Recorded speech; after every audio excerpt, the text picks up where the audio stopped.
Hey, friend. I'm coming back at you. I had a bad fail after a video failed, and it was something I couldn't get around and repair, so I just started over. But this is the first pipe bowl I've had today, and it's about half gone, so I may trade off here to the stick I was smoking a little bit. But I'm smoking some Tinderbox Midnight. That dark cavendish. It comes from Tinderbox. I may reload it, I don't know. But I have been on the run today. You know, we opened for the first time. I guess that restaurant's been open in 13 years. We've had it 8, and I'm assuming that it's the first time it's ever been opened, and we blew them out today. Matter of fact, we ran out of food. I mean, we had a huge day, and for way more, 3.5 times more than I thought we would do at best. And at best what I thought I would do, and 6 times what I figured we'd do, you know. So I didn't even eat anything. We had a few turnip greens left and 1 cornbread bun. Of course, I could have made a meal out of that. I like turnip greens, and the way we make them, we shoot a little cayenne in them. Not much, but you know, the big old pot of them, we'll put about a half a teaspoon of, or maybe a teaspoon of, about 3/4 teaspoon at the most of cayenne pepper, and it gives them a little zip to them. But we was ready to get out of there. We were only open on Mondays. This is a new deal for us, and was open from 10:30 to 2. And I just, being the first day with very little advertising, word of mouth, and one little sign and a poster, Facebook. I mean, we were tickled. But I'm smoking it tonight in this little Hiss pipe that I got down in Baton Rouge from Bayou Tobacco. Bought this from Mike and Sarah. Good people down there. And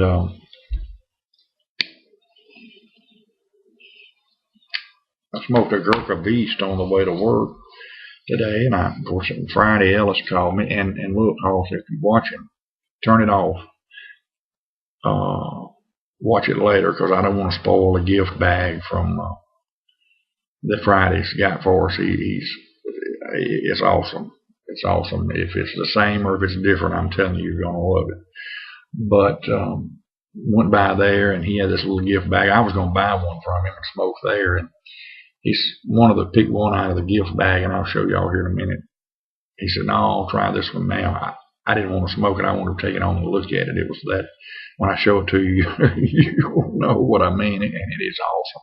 I only smoked about half of it because of a rep came in who's trying to get Friday's business, and he gave me one of these, and I'm going to do a little research on it. This was a good little boutique cigar, full body, full flavor, and it was a good one. I'm going to research that. I kept this little ring because with my old memory, I know I couldn't remember the name, and I wanted to remember what it was and research it.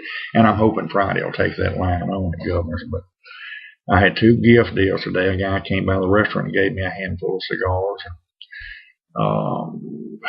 Today was gift day, and I was very much appreciative for it. It surely was. And I'll start with the ones that the guy brought me. Save the gift bag for last. But these are these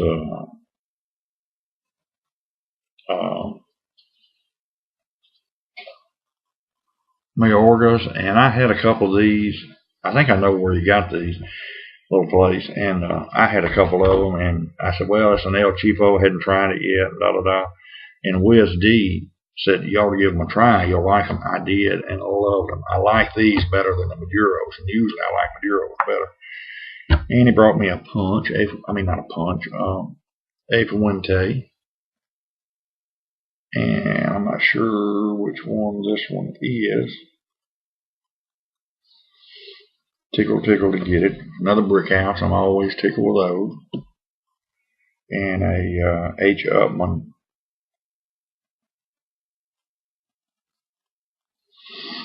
But I was shocked. He said, here, I got you a little something, and had them in a little bag. I'm always tickled to get some sticks. So here's the one that Friday wanted me to smoke. And like I say, Hoss, if you're watching, click it off now because I don't want to. But this was the one in the bag. He said, try this one first. And like I say, this is one I just want to bring home and put them. And I was ashamed to smoke it. Not ashamed. Man, it's just one of these that you just want to save forever. Padron 1926. And it is absolutely a good one. I'm telling you, it has been.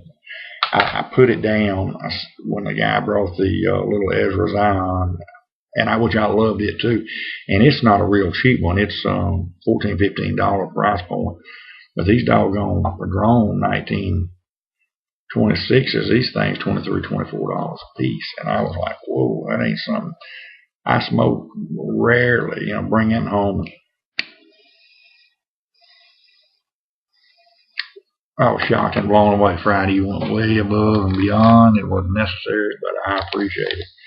Thank you. Thank you, thank you. So we got that one. And I got to remember what this little nub is.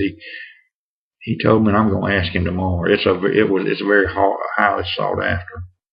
He brought these in from New Orleans. And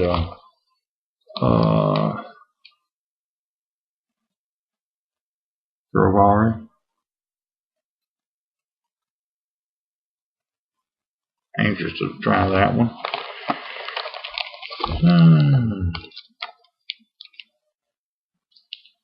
Arturo Fuente, Gran Reserva.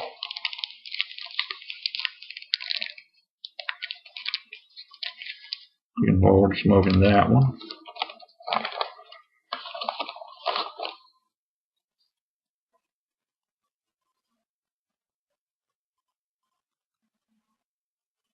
Corvair.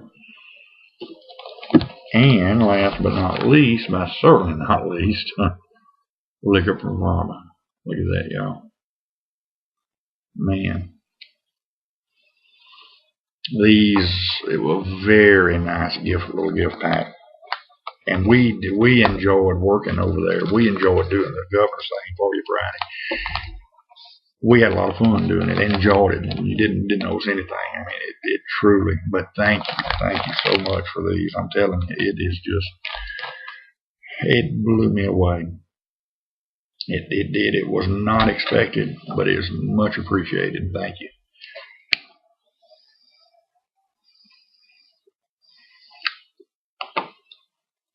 Thank you. I'm going to enjoy them, and I'm not going to smoke them all up at once. I'll smoke them on special days. So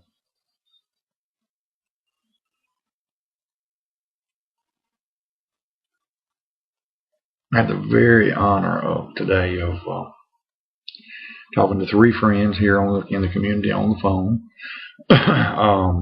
Talked to Wallace, Mr. Tree Stump, getting tongue tied. He and I had a pretty good conversation, and I was supposed to have called him back, and by George, got so busy and just didn't. I was on my way, headed too far. As a matter of fact, I started not to even go in. My wife said, stay home. We're not going to be busy. Take advantage of this last Monday. I was on my way, and I talked to Wallace had tried to call me yesterday, and I wasn't where I could take the call. And so on the way in, I took advantage to. It's about a 25-minute drive up there. I said, well, I'll return some calls. We talked for several minutes, and my brother called, and I had to take that call. Didn't get a chance to call him back, but we were talking about his new humidor and different sticks and cigars and pipe tobacco and stuff. And really enjoyed talking to him. Talked to Pipe Happy for about an hour. He and I, we love to get together and talk about business ventures we've had and business ideas we've got and politics. We're both of the same persuasion, politically wise, and so we can sit and try to solve the world's or the country's problems, and there's many. We are a dying breed, as he said, and we're dinosaurs, but I always enjoy talking to Chris when he calls, and then I talked to Smoking Grandpa Bones, and he and I are going to meet next week and visit at MA's in Shreveport. We're going to go to MA's. There's some blends, the home of the old famous Wall Street, and course, I've got to restock on some of that and some Ralph's Mix #2 and Cajun Queen. A couple of those I kind of let get old, and they're great blends when they're they got about a 6 or 7 month shelf life on them. Great stuff. So I'm going to buy 2 or 3 ounces of each, and maybe 4 of the Wall Street. I may try to pick up an extra couple and send a guy. I know he's really hooked on that, and he's been out of it for a while and has a hard time getting it. So, but yeah, then we're gonna do a little lunch and look around some. I told him, I said, well, you pick, because I don't. Everybody comes to Louisiana, they want to try some Cajun food. Nah, this is about gone, so I'm gonna swap off from it and finish up this Padron 1926. Everybody wants to try Cajun food, and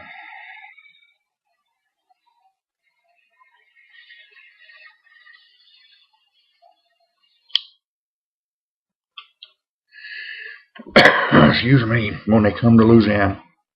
So it'll be his call, whatever he wants to go, he can pick the place. I don't know of any Cajun places over there. I'm going to get online if that's what the route he wants to go.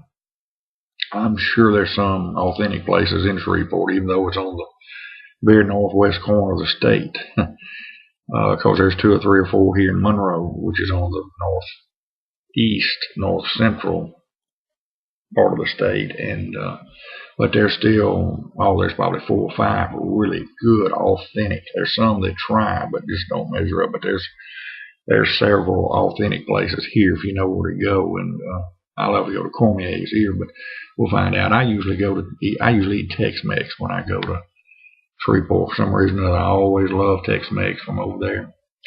For years and years and years, we went to this little old buffet deal. It's a chain Mexican Tex-Mex buffet, and for years they were really on top of their game. A lot of y'all have seen them and probably eaten at them. It's called Pancho's.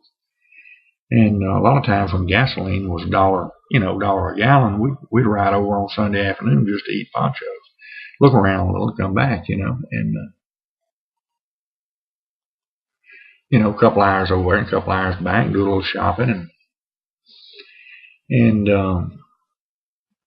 but they've gotten so sorry. And I went here about a year ago, and it was back like it used to be awesome. So we had to go back about 6 weeks later and went by there again, and it was back bad again. So we had been going to Posadas, which is sure enough sit-down type, a little bit higher end certainly than Pancho's. I mean, Pancho's you can go for $8 or $9 and get all you can eat, but it was good. It was good. You raise the flag on the table, when you want more, or whatever, tacos or enchiladas or burritos or tamales or those little flautas. I love those little things, and of course they'd bring it out to you, and I'd always just bad overindulge, over the years. That's how I went from a 30 to a 36 in the waist. But just that and Coca-Colas, but we started going to Posadas. It's more set up like an El Chico, but way better. And I've gotten, I grew up, but in my dating years, when my wife and I were dating, there were several local owned Tex-Mex places here, and I really got where I preferred Tex-Mex and still do. Now there's several local owned that are owned by Mexican people that are supposedly authentic Mexican food, and I like them. My wife prefers it. But I have stayed true to the old Tex-Mex. If El Chico's is on top of their game, they got good food, but they're another one that's hit and miss. But I prefer Tex-Mex any old day. Just me. It's just my personal opinion. But no, we had country fried steak, and was our plate lunch entree today, and King Ranch chicken. Well, Mondays is primarily going to be smothered steak and probably ham, and one week we'll do cheesy chicken spaghetti. The next week on Monday we'll keep the always smothered steak, but we'll do swap it between the cheesy chicken spaghetti and the King Ranch chicken, and of course we do meatloaf one day, and we're going to add, we do hamburger steaks, beef tips, and rice, and we're going to start up chicken pot pie, and we do pork steak and a pork tenderloin. We do hamburger steaks. We do pot roast. We do. I'm just going to really come up with a good authentic spaghetti and meatballs. A really good one, and we're probably going to keep on the menu every day. Something I can sell around $9 or $10 for homemade spaghetti and meatballs. But we do country fried steak and chicken tenders one day, and pork chop casserole, pork chops, plus all of our barbecue smoked meat, brisket and sausage and chicken and ribs and turkey and ham and pulled pork and all that, And still, over 50% of our business is still barbecue. We've grown the plate lunches. That was an addition about 3 years ago. Anyhow, I'm going to wrap this up. We're at the 16 minutes. I've let it run over, but I guess that wasn't too bad after a fail. But I'm going to do, God willing, we'll be back with y'all tomorrow night. We'll get this downloaded and watch a few videos and hit the hay. But until then, as always, y'all take care, and God bless you.